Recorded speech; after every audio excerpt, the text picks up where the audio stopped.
P, on this? I'm in here for right now. Okay. Right. But I got to run upstairs and interview Ms. Zulene. Listen, CMPRadio.net, man. You already know it's your boy, Uncle P, but I'm not doing this interview. The girl, Brittany Hales. Hey. Right. Our community diva, man. That's what I'm going to call you for today, because you've been interviewing everybody. You've been asking all the questions. You've been helping me get everything straight. I appreciate you so much for volunteering and coming through today to help me do this, right? Even though it was your idea. Right, so yeah. So on your back goes all the heavy lifting. I accept it. I know you do. It's important to share all the wonderful groups that's doing stuff. Absolutely. And it's even more important to get back. So $100. Get this money. With the applause sound effect. It's Giving Tuesday, so we're giving. We're giving resources, we're giving information, and we are giving the coins. Y'all giving money? Yeah. Oh, my goodness. They gotta like, share, comment. Okay. And they got cash up here, too, y'all. Giving the money. For sure. We got 2 winners, you feel me? And we're going to find out throughout the rest of the day who else want to like, share, and comment. That's it, that's all. That's all, right? We're not asking for too much. We're not. We're giving. I thought we were. That's what we are doing. All All right. Well, it's Giving Tuesday, and we are giving. Starting with some information. So, who do I have with me here? Corey Long, founder, executive director of Making a Change Group. Okay. Well, I know that. So. Chester, PA, born and raised, Absolutely. just in case. You know what I'm saying? No, don't get it confused. Absolutely. So, tell me about your organization. Well, like you said, as you know, but, we are the Making a Change Group, and at our core, we are a mentoring agency that focuses on mentoring youth and families. We branched into gun violence intervention work about 6 years ago now. Wow, 6 years. Time does fly. Yeah. So we've incorporated gun violence intervention. That's become our biggest body of work. I can't just call it a program anymore because it's become an initiative with several programs under it. So we can get into that a little later. Okay. So tell me, who does your organization primarily serve? We primarily serve youth in the city of Chester, youth and families in the city of Chester, but not limited to Delaware County and surrounding areas. But that's our core demographic, Chester City and Delaware County. We got to take care of the home team. No doubt. We got to build us up, take care of us. Absolutely. Before we can pour resources into another area. So I greatly appreciate it. Absolutely. So how would you describe your mission in one sentence? Our mission in one sentence is to help youth and families find a safe space and get the support that they need to be the best version of themselves. Simple as that. At my core, I'm really about being equitable, being fair, and giving people opportunities. If you just look at our track record and the individuals that we've hired, shout out to you, Brittany, because you spent some time with us as well. Folks coming straight home from jail, giving them opportunity to work, and some of them are now leading in programs in the organization. Folks that have switched careers and come to work and serve with us. At its core, it's about giving people a fair shot and an opportunity. And I want the same for our participants, whether it's a youth mentee or it's a family member. Now we're in that phase where we've had some of the families in our Connected Families program with us for a few years, and I've been kind of vetting them and kind of, more so developing them to come and work with the organization, part-time, volunteering. They've been taking on more volunteer roles. Shout out to our Connected Families last Tuesday. They kind of organized or just, I'd say, participated in a Friendsgiving where they all kind of came together and they all brought dishes and things. So they've been working as a unit and just creating that family, creating community, a sense of community, safe space. Yep. I love that. It reminds me. So we had Dr. Dexter Davis as our first. Shout out to Dr. Davis. Yep. Yes, and it sounded a lot like programming that he offers. So I'm really grateful for the Chester citizens that are coming back and giving back to the community, and I just love it. Absolutely. He does the job fairs, but now he's creating opportunities to upskill similar to how you are, and so that's amazing. Shout out to Dr. Davis. Dr. Davis has been a pillar for a long time, and with the job fairs, maybe we can collaborate because One of the new initiatives it we here have first? is Next Chap. That's Okay. the Next Chap, because like I said, we've been doing gun violence intervention work for 6 years now. So many of those young people that we started out working with 4 or 5 years ago, they're now adults, or at least 18 to 24. So we wanted to put something together to continue to give them some support. So we called it the Next Chapter, short for Next Chapter. So that's job readiness, soft skills is what we've been doing. We're in our second cohort of that program, and we pay them a stipend. So we go out and raise funds. So when you support Making a Change Group, part of your donations go towards programs like that where we give them a stipend. We give each individual in that program $600 for a 10-week program. And every other week they get it just like a paycheck. They get $200 every other week till we get up to $600, and we spend about 10 to 12 hours a week with them, 3 days a week, usually on Mondays, Tuesdays, and Thursdays. Okay. They get workshops from 10 to 12, some days 10 to 2. Like I said before, it's about 10 to 12 hours a week with these young people. And we have some really good partnerships that have worked with us through that program, from Keystone's Wellness Center, Uplift Solutions, Crozier's Library. Career Link is now working with the youth in the program. Chester Education Foundation has been a huge support of the program from the start.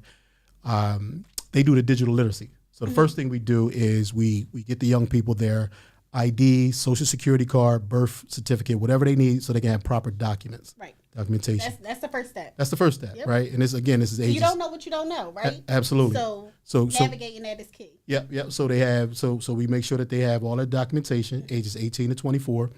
And the next step we do is take them over to Chester Education Foundation. So shout out to Gio. Gio Stockman is the coordinator of that program, and Greg Cotman is the assistant coordinator. And so they mentor the young men, they recruit the young men. And like I said, this is more of the next chapter. So a lot of them we've seen either in the schools or just in the community come be a part of the GVON program. But we've built something now calling it the next chapter. So we have some pretty strong partners lined up too that really wrap their arms around these young men, these young brothers, and help them get some job either readiness skills or actually get them placed in a job. It's a co-ed program, so it's not just for men, but that's who we work with. Men, but it's co-ed. It is co-ed. It is co-ed. So the next cohort is starting in January, and so check in, get with us. Okay. So how can people do that? Give us a call. Shoot us an email, info@makingachangegroup.org or 610-619-6431. But we're not hard to find, so just reach out, your inbox, DM. Email is preferred. That's the best way. Okay. Yeah. Shout out to my man Charles Thompson. Charles Thompson is the new GVON director, because like I said, GVON has grown from a program to be more of an initiative that has 4 programs under it. I talked about the Next Chat program, ages 18 to 24, but we still continue to do the G's Mentoring G's. That's every Monday. We do about a 10-week session with young people from the community. All our programming is free. We give them a meal. We have workshops. Shout out to Coach G Code. G Code is the one leading the effort with the G's Mentoring G's. And then we have this newer program called ROAR, Real Ones Achieving and Rising. I love that. So that's a school. Give it to us again. ROAR, Real Ones Achieving and Rising, right? Love that. So we have a school-based component and we have a community-based component. And what that is more of a diversionary program to keep young people out of the system. So we've been partnering with like juvenile probation, the judges, and different entities that are system, for the youth that are system involved, the DA's office, the public defender's office. So when they refer a young person to our community-based program, they go to ROAR and they have a case manager. They have a mentor that's more like an intensive case manager that works with them about 3 days a week. One of those days we partner with Chester Community Coalition to they have a boxing program that they've allotted slots and paid for slots for.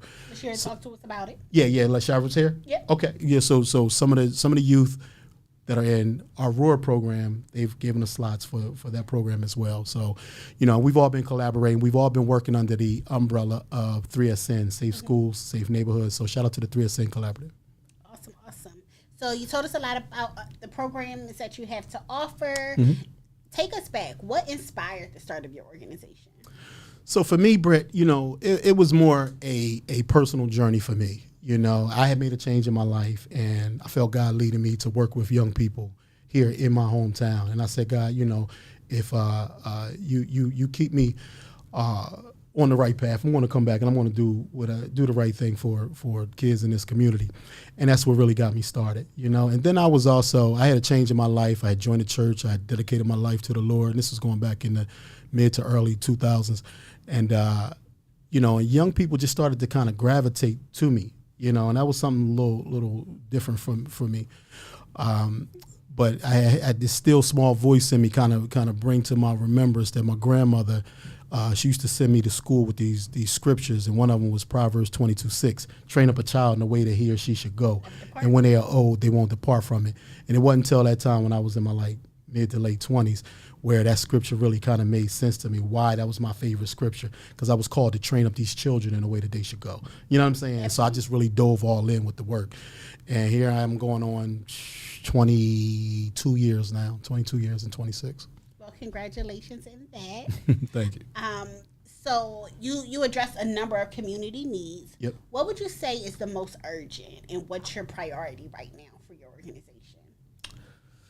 Priority is really getting jobs for these young people, creating more jobs and getting them work ready, because as a entrepreneur, I call myself a social entrepreneur, so as an entrepreneur myself, I know how hard it is when you have somebody that you want to give an opportunity to, and they may be passionate about the job opportunity, but they may not have the skills, you know what I mean? They might not have time management. They might not have just the soft skills to interact with people. And so the young, the individual that you want to give that job to, he just may not be qualified or ready. And just going through the hoops with all the red tape of some of the social service workforce programs is in the way. It's just flat out in the way. So red tape indeed. It's a lot. And so, these young people, young and old, are looking at it like, they have need for documents. They don't have birth certificates. They don't have social security cards. They don't know where none of that stuff at. Like you said, and that's a start. It's so much of a hurdle for them.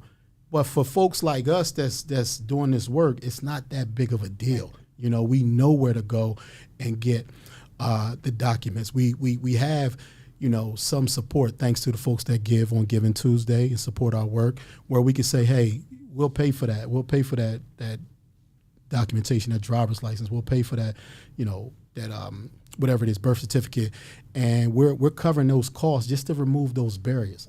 And I don't think that the outside community really knows how many barriers it is to our young people, and not just our young, some of our older ones too, the single moms. We deal with a lot of single moms out there, and they have so much weight on their shoulders that these things become just additional barriers. And, our job is to come in and make things a little easier for them, just remove some of them barriers and give them some of them skills that they need so that they can be successful, at least have an opportunity to be. Shiva expressed it as the ripple effect. Like, in order for me to fulfill my mission, I have to get you through all of these ripples so that you can focus Absolutely. on what that is. So I see that commonality there. Absolutely. Yeah. Yep. And I appreciate it, because that's knowing the community, knowing what the needs are, and addressing those needs. So as a Chester citizen to a Chester citizen who is providing for the community, I want to say thank you for that. Absolutely. And you mentioned Brett, I just wanted to say that, I just wanted to pause right there for a minute, because that is what trauma-informed care really is. Absolutely. You can go to all the classes you want and take all the seminars that you want, but if you don't understand what trauma a community is really facing, and it's not, you can't just put a blanket statement on that and generalize. You have to really look at the individual and say, oh, this person grew up, such and such grew up, mom was on drugs, they was a 10-year-old looking out for the whole entire household. How does that trauma impact that individual now that they're 25 or 30? And everybody always saying, well, not everybody, but a lot of folks say, look at the parents, look at what the parents are dealing with. It starts at home. These parents, we need parenting workshops.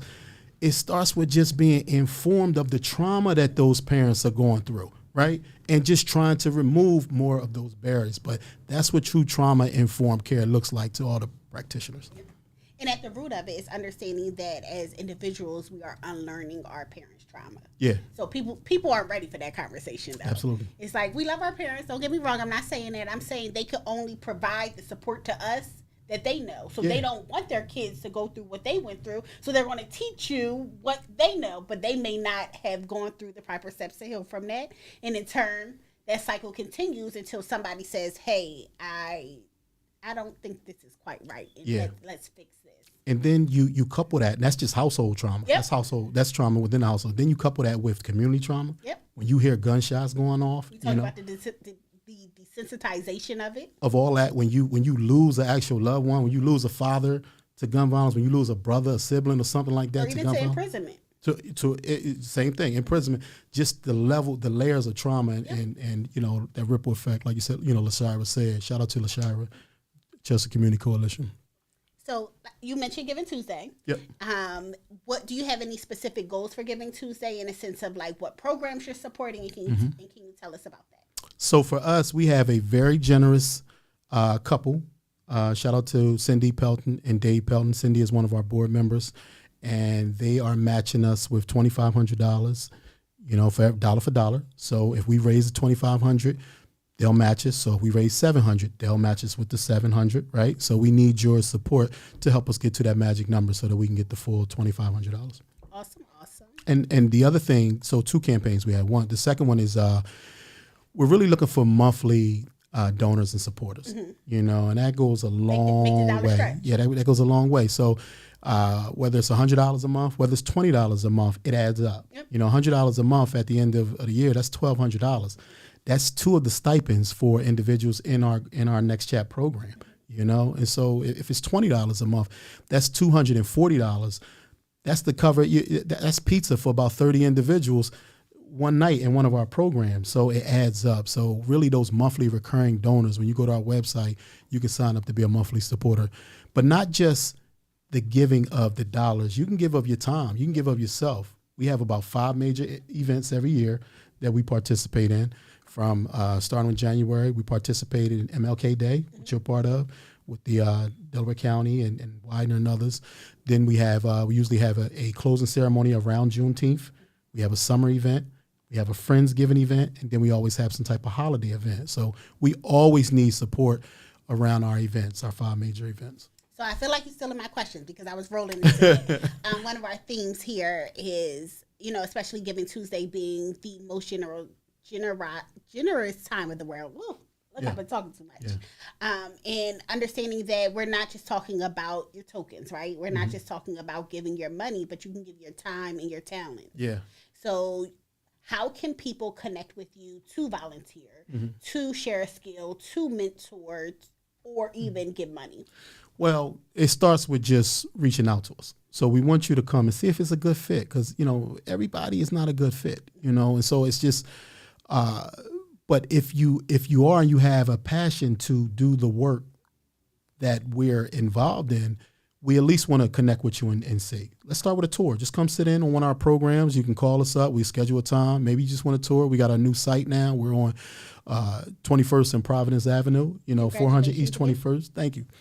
And, it starts with just kind of connecting with us and coming in, dropping in, doing a tour, sitting in with the program and just seeing what we do and getting an understanding if this works for you, So one thing that I've been asking individuals that I've been interviewing is a lot of organizations, especially with the change in administration, have been facing adversity and challenges. And when we talk about offering people the opportunity to get their time, talents, and treasures, they may have a solution or a connection for a solution to the adversity that an organization is facing. So can you share any challenges that you're facing right now? So challenges, talent in a few areas. Talent is so much to running a organization when the organization grows. When I started out in this work, it was because I wanted to see young people go in the right direction. I love mentoring and working with the young people, but as things grow, you have to manage the programs. I don't get a chance to work directly in the programs like where my passion really was. You know what I'm saying? It still is. So as things grow, the organization grows. Now we have a 7,100 square feet facility now. You have to manage that growth. You have to manage the facility, including the basement. We have 4 floors over there. You know what I'm saying? So managing the components that go along with that, you need different skill set and different talent. You need dedicated people, you know? And so that's one challenge, is really finding the dedicated either volunteers or finding the money to support the actual needs of the organization. You know, it doesn't go in my pocket or any particular person's pocket. Whenever, you know, you send money to our organization, I don't give myself raises. I work for my board. You know, even though I'm the founder and executive director, I go through my board whenever I make a decision. You know, we have a cap on the amount that I can, I'm approved to go over. Anything over that amount, I got to go to my board to make decisions. When we bought a new facility, I went to my board. The board sanctioned making that decision. You know what I'm saying? So as a true nonprofit, a true nonprofit is supposed to function. Yep. You know what I'm saying? So I just want people want to clarify, because I know we kind of got 2 different audiences here. We got people from the community, but we also have professionals that kind of tune in and get insight to the community, you know, to what's happening here in the community. So I wanted to make sure that I kind of lay out for everybody. Absolutely. You know. Hope I answered your question. Yeah, absolutely. Just navigating those spaces, right? Yeah. So the need for talent as you grow, because to be a good steward, yeah, you know, to whom much is given, much is required. Absolutely. So navigating those spaces, upskilling the participants that you have. So you said potentially they're in those spaces as well. So I appreciate that. I mentioned earlier in an interview that gives us as a city a chance for economic development in a true sense. If we're creating jobs in the community, we don't have to go outside of the community, right? Absolutely. That keeps the tax of your wages here so that it can go back to the community. Yep. You're spending here, you're shopping here, you're living here, and it all comes full circle, and that's how we ultimately save the city. Absolutely, I agree. So we talked about challenges as you're navigating that. As the executive director, I have had the pleasure of having several executive directors here. So thank you for giving me your time in doing that. I know how much is on your plate and all that you do. You also mentioned strategy. So where do you see yourself in 3 to 5 years, especially after the growth and expansion in a new building? So the organization, like I just said, you know, has 4 floors. We're operating on 2. We're operating on the main level and then the second floor. We have a 3rd floor. So renovating the 3rd floor and the basement, renovating the basement and making that more of a lounge, arcade, podcast, music studio. It's 2,500 square feet that we have in basement. And just expanding on those services and really building out more of that workforce development, job readiness program for really reentry and for individuals that are system impacted. You know, I believe the city is on an upswing, you know, and shout out to Mayor Roots and the work that he's been doing, you know, here in the community at cleaning up government and just really putting things in place that is needed. And I think that there's some really, I know that there's some really big things coming down the pipeline as well, you know, and getting our people, young and old, prepared to take these jobs, you know, and really not just in Chester, but as the world changes, as AI is here and AI is obviously taking over the world. Like Google is kind of just irrelevant at this point. You know what I'm saying? You go to Google to ask you, do you want to use chat? Yeah. You go to Google to say, yeah, do you want to use ChatGPT, right? You know what I'm saying? So as things shift, we have to help support and bring our people up and be prepared for that shift, you know? And so again, getting people ready for these jobs and prepare for these jobs, that's what's going to keep continuing to drive gun violence down, knock on wood, you know, and just thankfully we've seen a constant decrease in gun violence here over the last probably 4 years now, consistently.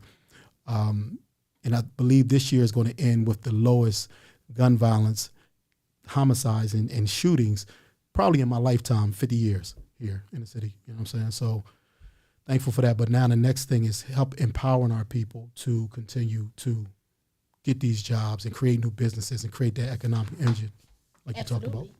Thank you. So when you think about Giving Tuesday, when you think about your programs, when you think about your organization as a whole, you mentioned that you're accessible, but for the viewers, not the practitioners, that want to get connected, can you walk us through what those steps look like, especially when you think about the supports and services that you're offering and how going to another organization and intake might be intrusive, or there may be the red tape and the barriers. I know firsthand that how you navigate those, but can you share that to the listeners? Yeah, so sure. So once you contact us, whether through email, through phone call, you can even send us a message on social media. We're a little slower getting back to you, on social media. The quickest way is through phone or email. Then someone will set up an appointment with you, virtual appointment. We'll invite you to come in. If you can come in person, that's great. And we'll assign you to someone that is either a case manager or a support person. If you're in our Connected Families program, you get a case manager. Shout out to my wife, Ronette. She's the coordinator of that Connected Families program. If you have a young person in the G's Mentoring G's, or if you want them in the G's Mentoring G's program, you'll likely get a call back either from Miss Ursula Brown, Ursula Brown Cherry, who is now our newest case manager in that program, or Charles Thompson himself, who's the director of that program. So we're very relational and hands-on, and so someone will contact you and walk you through that process, sit down with you and go over kind of the assessment so we can get you to the right supports. And even now, especially for the younger ones, the younger youth that are in that ROAR program, once we refer you to another agency, we'll actually send someone with you. We'll send your mentor with you to sit with you through that program just to make sure it's a warm handoff, and so we try to remove as many barriers as we can. I mean, we don't, we're not, it's not like we're paying folks, $1 million to just be on call 24 hours a day. And in this economy with the White House administration cutting funding in so many areas, it's just a miracle. It's a gift from God that we're able just to stay afloat and keep people working. And that's all. I'm always on a hamster wheel just to try to keep our team working and keep folks gainfully employed. You know what I'm saying? And so your dollars really do go a long way. I would love for it to go from not just $2,500 but $25,000. Because it's really going to a great place. Absolutely, and that's what I was getting to. You eliminate those barriers, you provide the support, and you carry it all the way through. Yep. And I am grateful for that. A lot of organizations in the community do that, but having such intense care, right, throughout multiple programs is something that should be said and noted about. Absolutely. So thank you. So as we wrap up, what does giving back mean to your organization? And I say that knowing the holiday events, knowing you just had a Friendsgiving, knowing the quarterly celebrations you do. Yep. Why is that important, especially on a day like Giving Tuesday when you're asking to give, but you're also asking to receive too? Because ultimately you are giving back. Right. So I'm going to start with the first part of the question. What does giving back mean to me or to the organization? To me, it means being a cheerful giver, giving what's in your heart. If that's money, give money. If that's what's on your heart, if that's your time and your talent, give your talent, give of yourself, give of yourself to people. And, that's what giving back means is to me. It's not about, looking good or doing things for accolades. It's not about doing things for, for show or entertainment and wanting people to be seen. It's about doing what's on your heart. If whatever's in your heart to do to help someone else, that's what giving back is all about. And so again, we welcome you to give back here with us. The best nation is donation, but Say that again. The best nation is definitely donation. It's not the United Nations, it's donations, right? But if you have, again, just something that you want to, that's on your heart to do, just reach out. And if it's not if we don't have a place for you, we will direct you to someone else that we think could be a good fit. Awesome. And as we wrap up, is there a message that you would like to leave with the donors and supporters today? Thank you.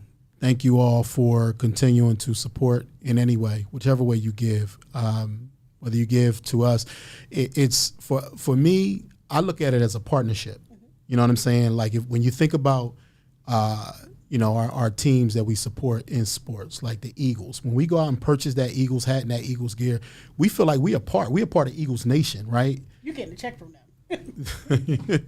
I ain't getting no check from them yet. No, I mean, people support the Eagles like they getting a check from them. Well, it's the other way around. People they giving the Eagles the check. Right. You know what I'm saying? They done bought that gear. They done bought tickets. Hard for the Eagles. I'm looking on my timeline. I'm like, yo, such and such that went out to the game again. That gotta be $1,500 every a pop, right? You know what I mean? So, just like you buy into that championship, if it's on your heart to buy into a body of work, and that's what it is. That's what all these nonprofits is. It's a body of work, and nobody's work is more important or lesser than someone else's. It's their work. They have the right to do what's on their heart to do. And if you feel called and you feel led to be a part of that body of work, give to it. Give of yourself to it. If you have dollars to give to it. If you don't have, if you have time to give to it. So not just Making a Change Group, but for any organization or any faith-based, church or house of worship that you are a part of, give of yourself to make this a better community and a better place. So while it is giving season, you can give all year round. Yes. And I like to say, give with a cheerful heart, as you mentioned. So Absolutely. Definitely it's an opportunity to do so. Time, talent, treasure, and really just growing with your community. Yep. Right? Because a lot of organizations, and correct me if I'm wrong, but you said it too, being a part of a community, seeing a need, and then making that connection and growing with it. Yeah. Growing with that organization, filling those voids. It's a cycle. And I appreciate it. I appreciate the work that you're doing. And I know it's not always sustainable. So I know, especially as the executive director, you carry it off, right? Absolutely. So creating new ways to stay not just relevant, but stay impactful. Mm-hmm. So I appreciate that. Thank you for all that you do for the community. And thank you for overall just making a change group. Thank you. Thanks for having me. Absolutely. You know where to find us, just like we know where to find you. CMPRadio.net. Yes. And it is still Giving Tuesday. Make sure you are liking, sharing, and commenting. We're here. We have an awesome lineup. Let me see. Who do we have? We have Circle coming up. We have City Team coming up. We have the Cat Center. We have Health Educated. And we have some special messages from us, from CMPRadio Foundation, to tell you all the wonderful things that we have going on. We are launching a new program come January, and we're super excited about it. I'll wait for JP so that we can unveil it together, but I am super excited for not just being in the community, but having the opportunity today to highlight such amazing organizations that are doing great things, have been doing great things, and are giving back. And when I say giving back, I mean they are providing the resources and support to uplift each and every citizen in the city of Chester. Because when one person is impacted, we are all impacted. That positive change is a ripple effect. So be the person that you want to see in the world and continue to do good and continue to make a change. Absolutely. One big shout out that I got to give. Shout out to Miss Tiffany, man. Miss Tiffany is on vacation, but she's like on a boat somewhere, with a big sun hat on, still calling the shots, saying, "Hey, you on your way?" With time, making sure that things is running smooth. So, I love it. Shout out to you, Miss Tiff, on your boat. Yes. Awesome. And we are here. We are moving and shaking. Thank you again. Thanks for having me. Thank you. What else do we have coming up? We have some amazing announcement from some amazing sponsors. Super grateful, and we have giveaways coming for $100. So we'll put your likes, comments. We'll check your likes, comments, and shares. We'll put it in the raffle spinny thingy, whatever the formal name is. We'll figure out who wins it. We will announce it in the chat as we have been doing. But make sure you tell a friend and tell a friend. Come check us out. And we're good. We're good.